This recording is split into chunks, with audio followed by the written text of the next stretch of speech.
So this is my idea, my opportunity to bring women of all ages, all walks of life to start to share some of their money story, the good, the bad, the ugly, and their mindset behind their money as their lives have evolved with all of us.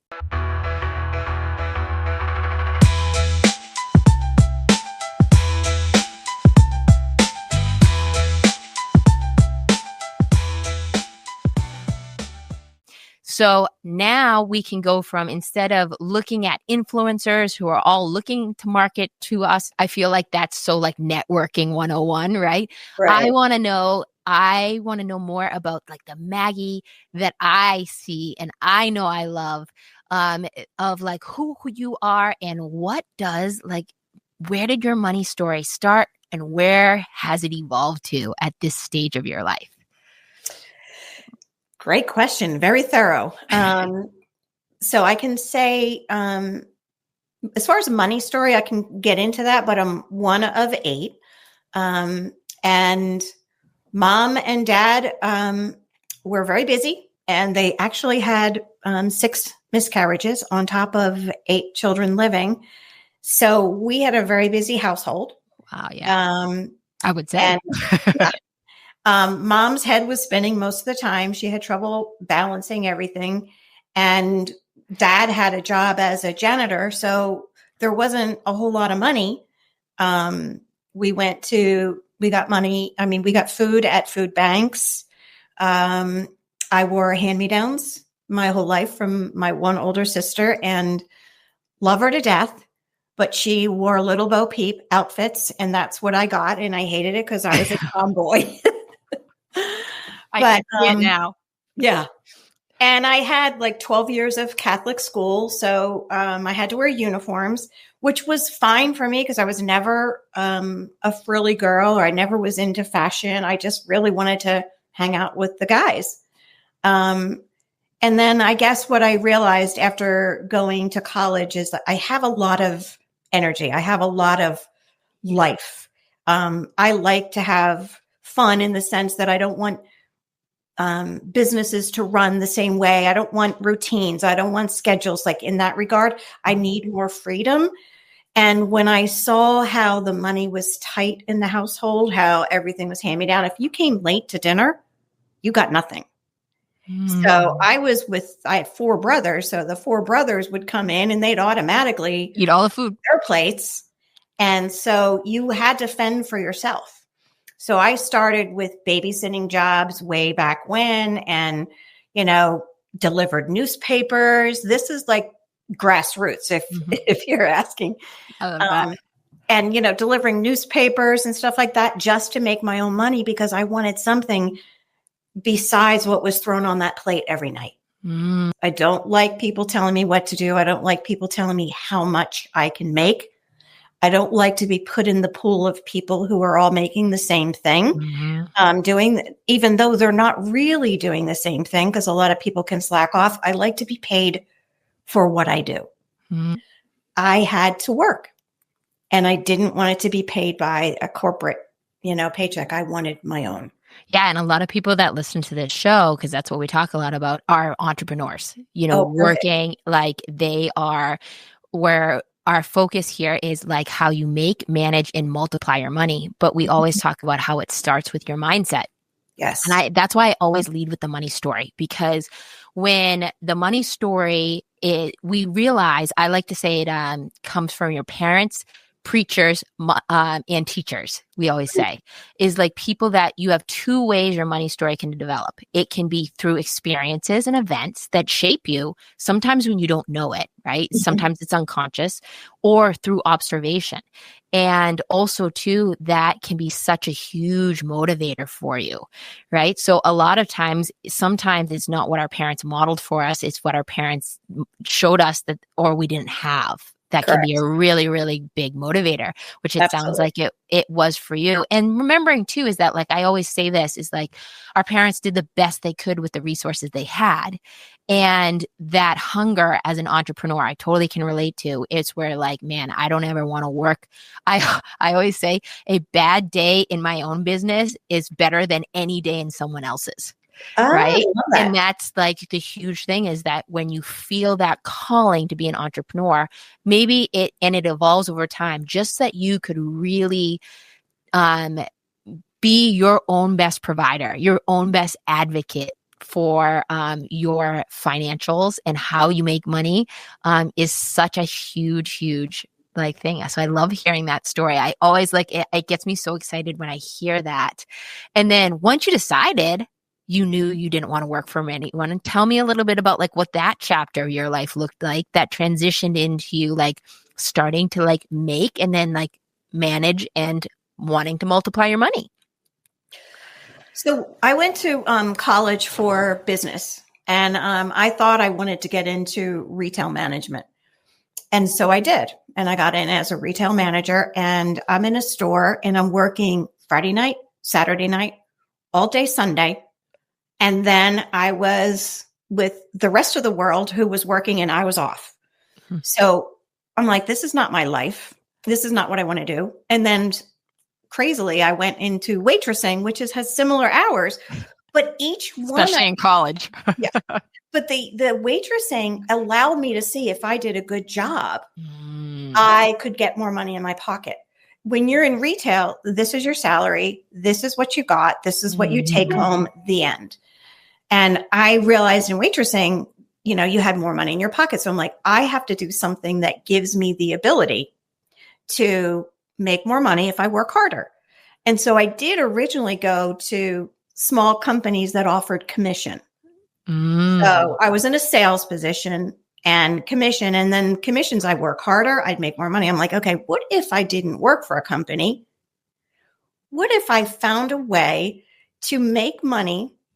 And the most important thing to me was I needed to make money when I wasn't working. That was the big one. So like, how do you make money when you're not working? If you're working for a job and you get a vacation, they pay for your vacation. Well, if you work for yourself, you're paying for your own vacation. So how do I make money when I'm not working? And that was my goal. And then I started seeking information to what kind of careers would bring that, what kind of careers would allow that kind of build. And I knew that I needed to know about money because I didn't grow up learning about it. So I stuck myself with the Wall Street Journal. I was reading financial reports. I was going, and I'm going, you know what? I really like business. I wonder if I could get into business in a different way. I wonder if I could help people learn or teach people about business. I wonder if I could show them if a corporate makes profit, you can make profit if you invest in it. So I went to work for a financial firm, and I realized the clientele that I was working with primarily were teachers. And I love that. So my whole goal really was I really wanted to help mom and pops because I felt like that is the world that I grew up in. I'm not in upper echelon. You know, the mom and pop story is like, these are the people that need it the most. These are the people that are every hard dollar. Yeah. And they're also the people that don't think that they're like someone that needs like or qualifies for financial advice, like or a financial advisor because they think, oh, I don't have a lot.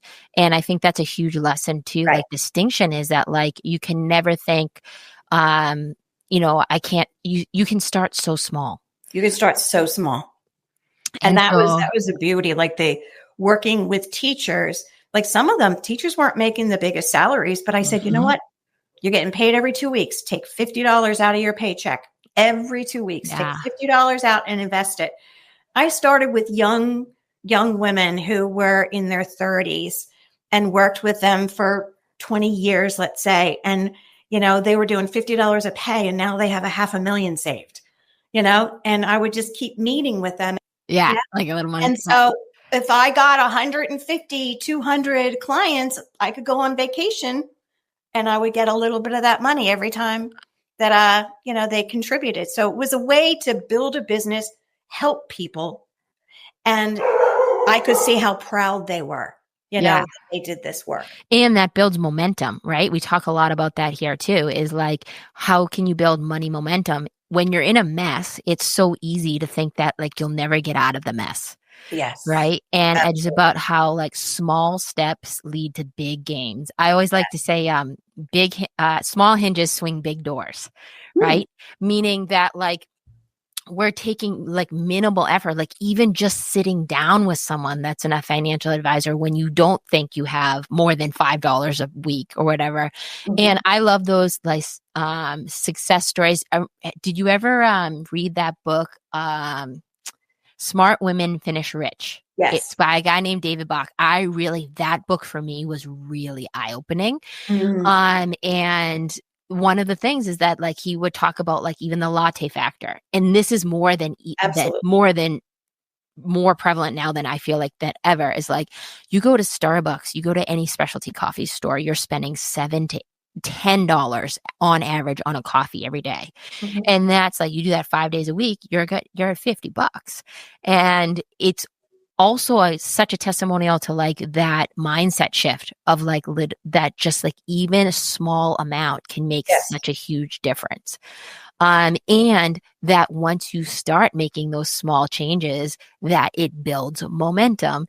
And so that must have been really, really fun. So is that how you got started in your own practice of financial planning?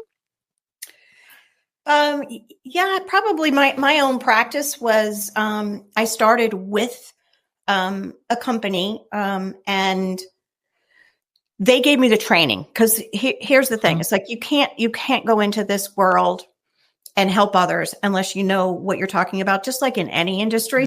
And then it got to the point where they were taking so much of what mm, I earned.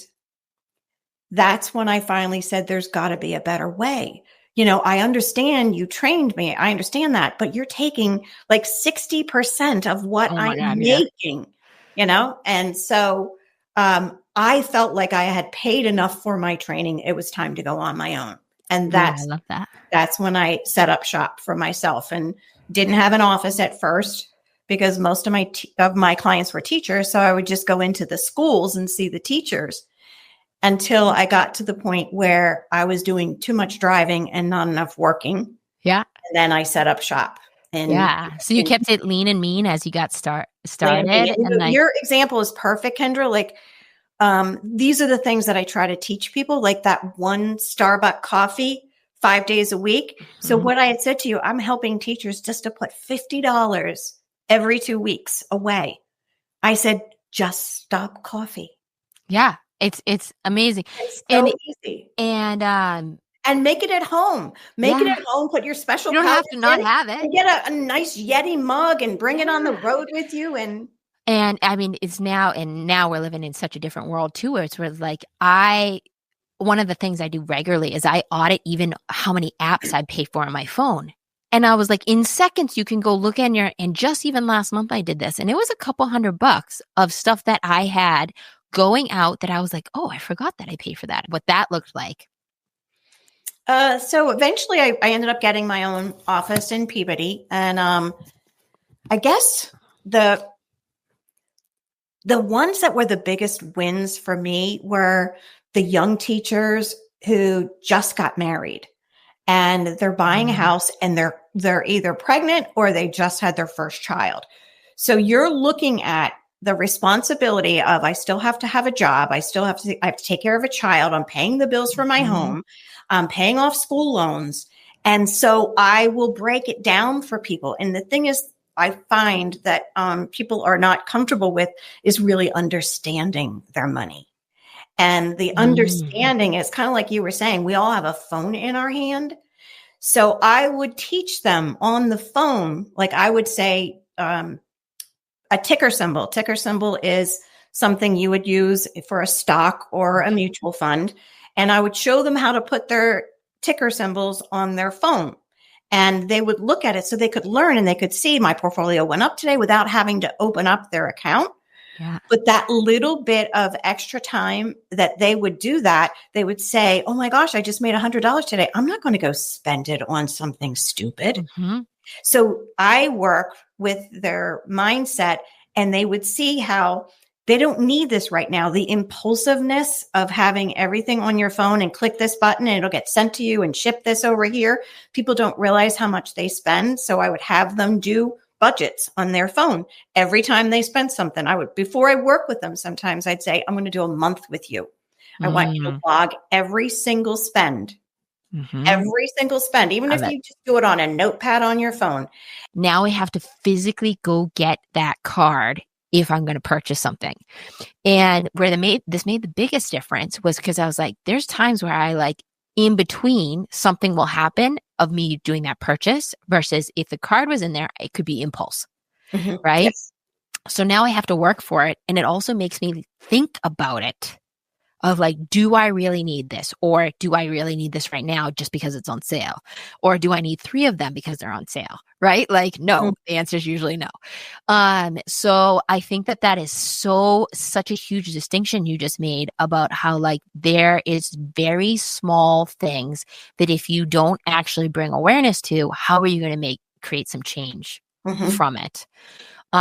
Which is like, it could apply to any area of your life, right? But right now, when we're talking about financially, I could see how you could help your clients so much with just a little shift like that of information, but where you have the facts behind that information so that they can start to make different decisions with their money. Right.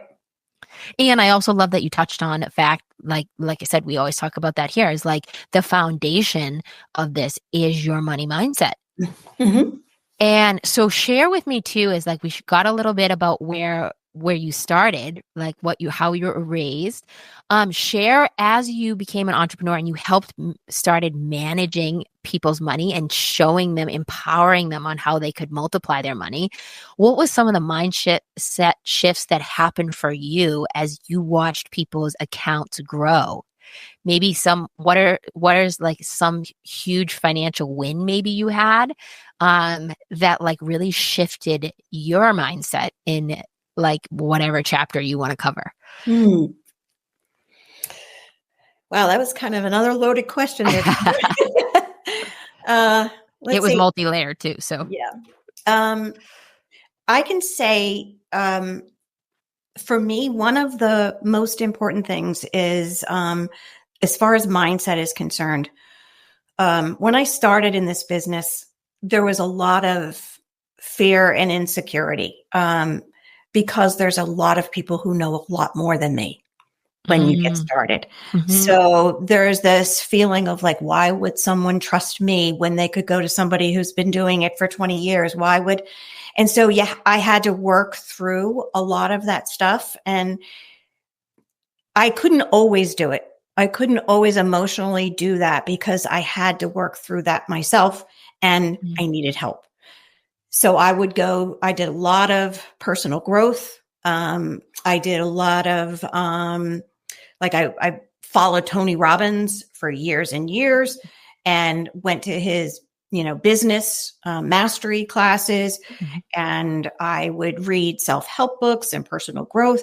I've gotten coaches, business coaches. It was the important thing for me was to realize I had it in me. I just needed to be coached.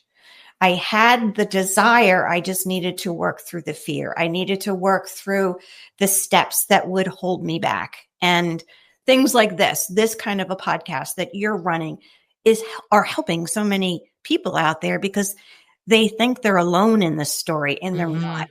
There's so many people who are feeling the same thing. So through all of this coaching, I realized if I offered more, if I told the truth, if I said things like, I don't know, but I promise you, I'm going to get the answer for you and get back to you. If I said stuff like, that is a great question, let me get that. So I didn't have to know it all. But then not only would I get back to them with the answer, I'd offer them something more. So the thing that I got from a lot of this is as I grow, allow my growth to be in my business and give more than the average person would do in this industry, give more heart, give more education, give more choices, and allow people to do their own growth with me. And that was the way that I decided to build this, was to help their mindset through how I've helped mine.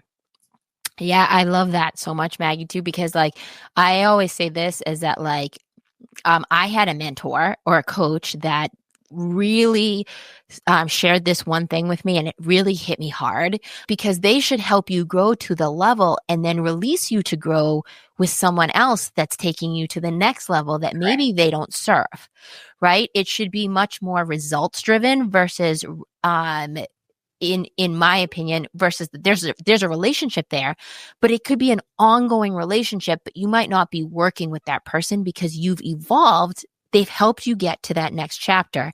And then it's time for you to create a new team. Just Right. like in business, you go through phases where it's like, hey, my accountant that I had for 5 years, now I'm at a different level. And now I need 3 or 4 people to work with instead of just the one person and you still have a relationship with that one person, but those relationships evolve.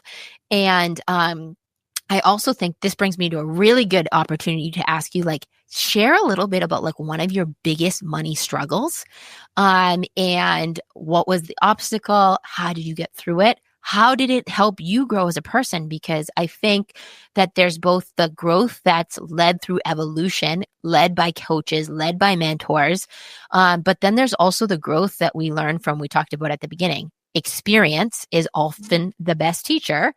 And share a little bit about like what that struggle was. And like I said, how it helped you grow and also helped you add value to your clients. Hmm.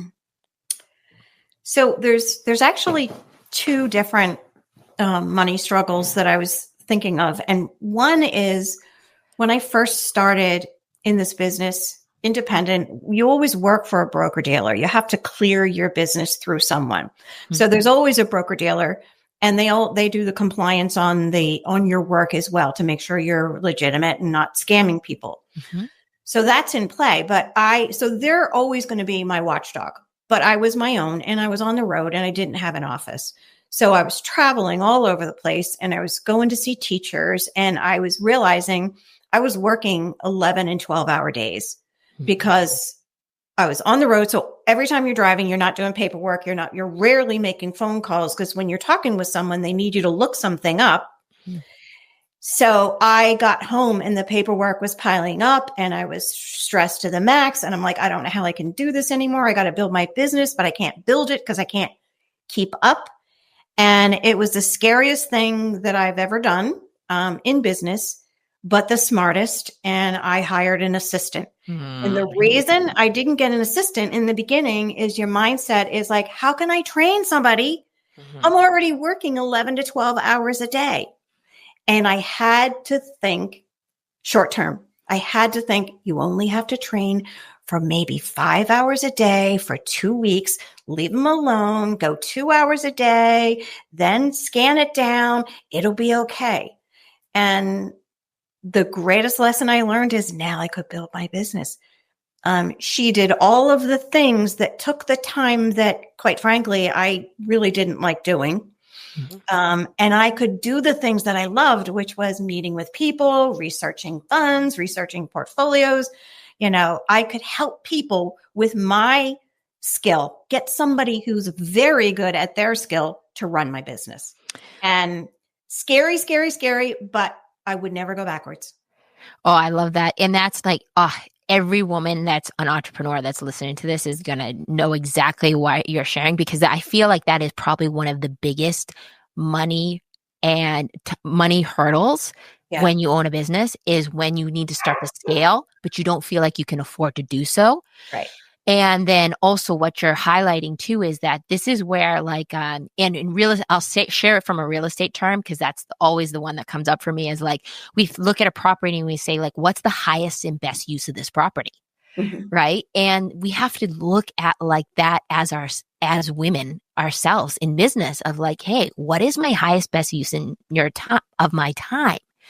And what happens is we get in this entrepreneurial seizure where we start wearing all of the hats, especially when we start wearing our business. I call it hustle mode, right? It's like we all think we can outwork people, we can hustle harder, but we have to start taking what our day starts becoming all of these things we absolutely first of all, hate doing. And then it becomes, oh, I really don't love business. Maybe it's easier this is the scariest thought ever, for me to go get a job. Right. Like that is like, that's what I call the entrepreneurial seizure. When you get to that point where you'd rather like do something dangerous than actually like succumb to someone else becoming your boss again. Right.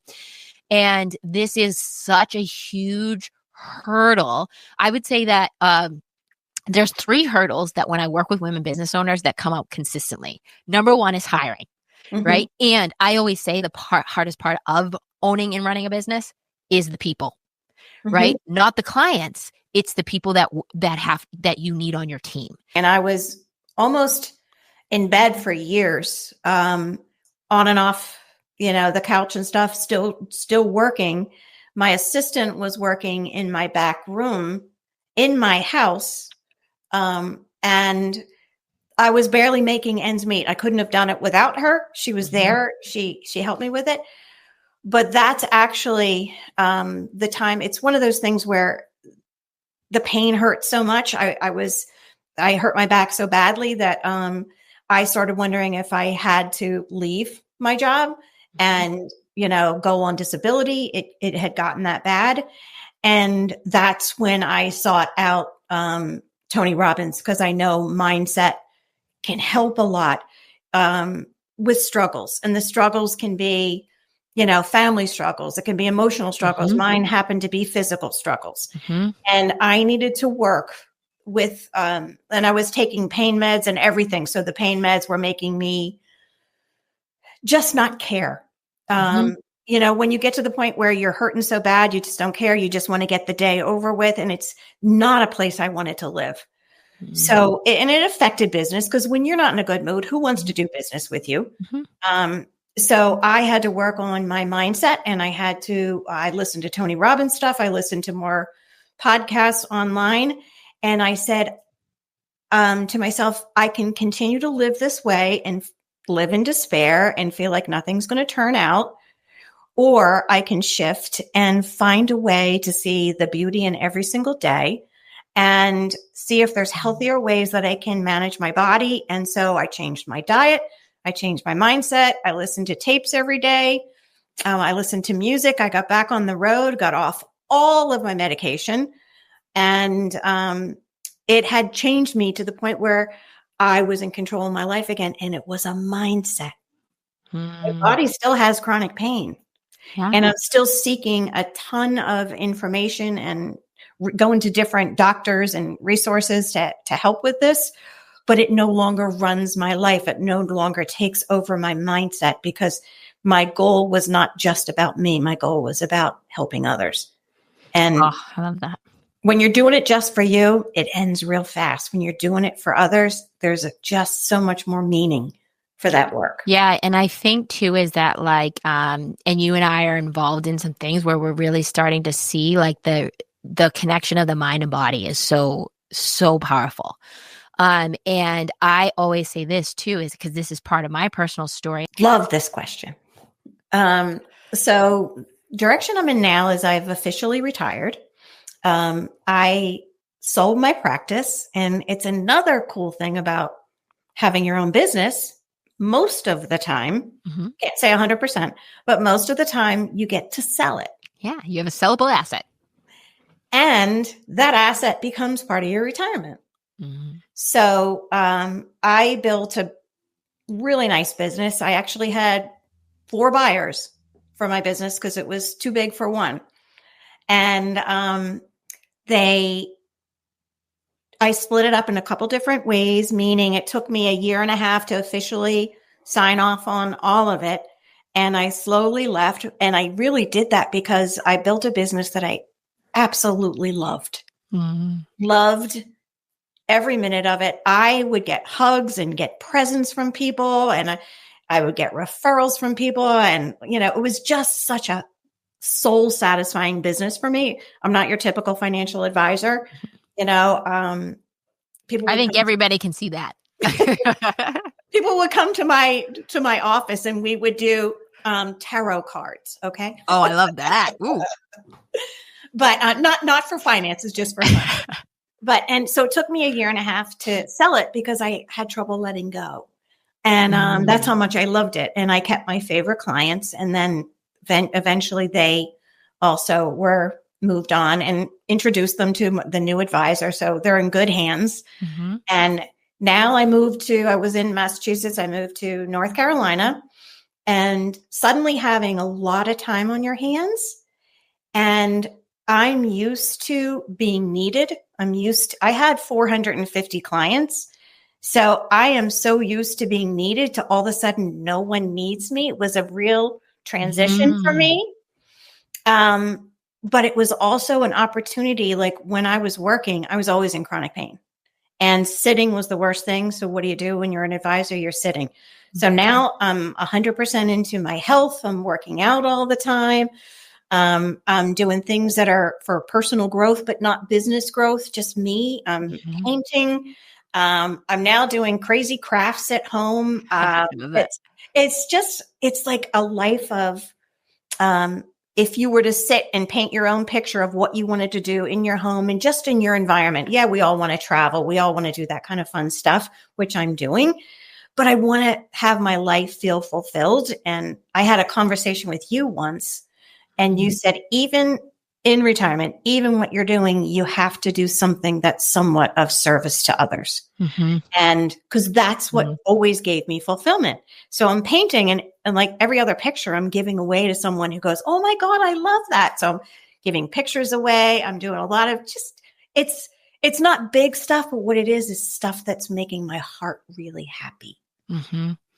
Oh my God, that makes me so happy. And a couple of things I want to share just like about the selling of the business too, is that I think there's also a lot of misconception at times about selling a business. Like a lot of people are like that, like it ends. And it's like those relationships you have with those 450 clients, they don't end. Oh no, right? I get calls and texts from them today. Oh my God, I bet. And also too, is that like, sometimes it's just the beginning of a different chapter and serving in a different way. And also enjoying the fruits of all that labor that you had in that previous chapter as the business owner. And I think there's a lot of people too, that it's like, there's some people that they're very motivated by the actual like sell of their business. Mm-hmm. There's some people that is their business, right?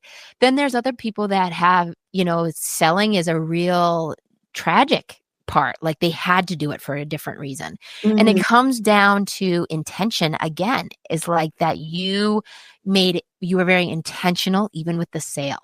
Yes. And there's something so empowering about listening to a woman entrepreneur who has served lots of people, but also can really take the time to say, now it's time to serve myself and be fulfilled. And one of the themes that I've really come up with, even with this Everyday Extraordinary Women series, is being able to define or discern the difference between financial freedom, financial success, and financial peace. And when I heard you explain it that way, I heard like, man, she's such a living example of financial peace, where I think that they're very different. When I think about, and this is me, when I think about financial success, I think about like you're chasing something, right? There's something very specific you're chasing. When it comes to financial freedom, that's usually factual of like, hey, here's how much money I need to have to not work a day in my life. Whatever, here's how much money my investments need to give off for cash flow, right? But then when it comes to financial peace, it's much more about a feeling of like feeling in the power of choice, where it's like, hey, if I wanted to talk to one of my 450 clients for 2 hours today, I could do that. If I want to paint today, I could do that. After my workout, I can do that. And it sounds like such a luxury, but you're such a shining example of that is something that is not only something that's honorable to work towards attaining, but also possible. Absolutely. So thank you for being that possibility of showing that like I think that there's a lot of people that like, and myself included, when you're an entrepreneur, is like, you don't really think about like you'll ever retire because it's just, you'll just move on to what's next. which is whatever the next chapter is.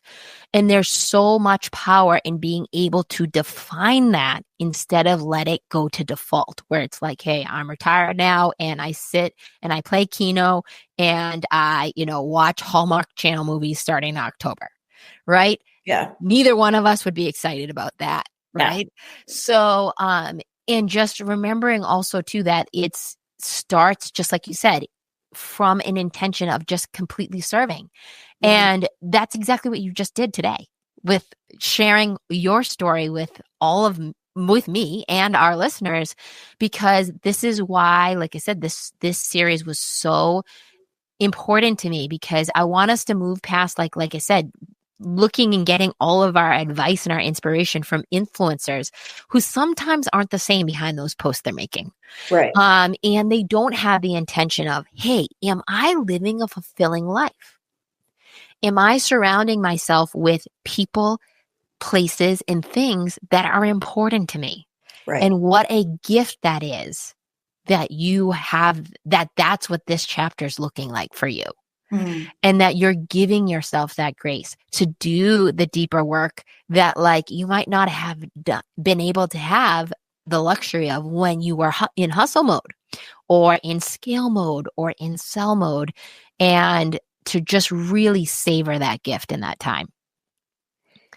Yeah. And let's close it out with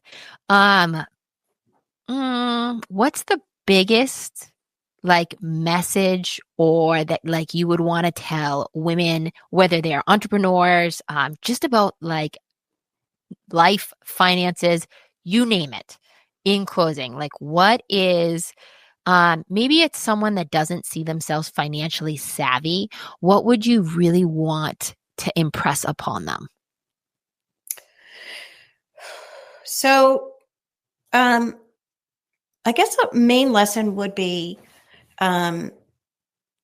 especially when I was younger, when you put your head in the sand, there's no answers in that sand. So if you have money struggles, if you have things that you're working towards or you can't get out of, or your mindset is messed up, start really, really slow. Start slow, but keep going. So starting slow could mean just write all your numbers down, do your budget, write things down so you know exactly where money's going. Breathe through that. A lot of times people will lead at it, they'll look at it, they'll get shocked and they have to get away because it's too much. Just breathe through it, look at it, own it yourself, look at those numbers. And then next time you go spend extra money on something, think twice. So start small, get a book, the basics of investing for dummies, things like that help you. Even Tony Robbins has a book out on money that you could read as well. But it's not really finance as much as it is a money mindset. And maybe that's where you need to work. The other thing too is if there's a desire in you to be an entrepreneur, it's there for a reason. And if you're up against a wall, it's because you're asked to be challenged. And if you're being challenged, what would it look like if you walked through that fear to get to the next step? Because therein lies your independence, your autonomy, your way of making and writing your own paycheck. But it's not without a struggle. Look at the struggle as challenges. Look at them as opportunities for growth.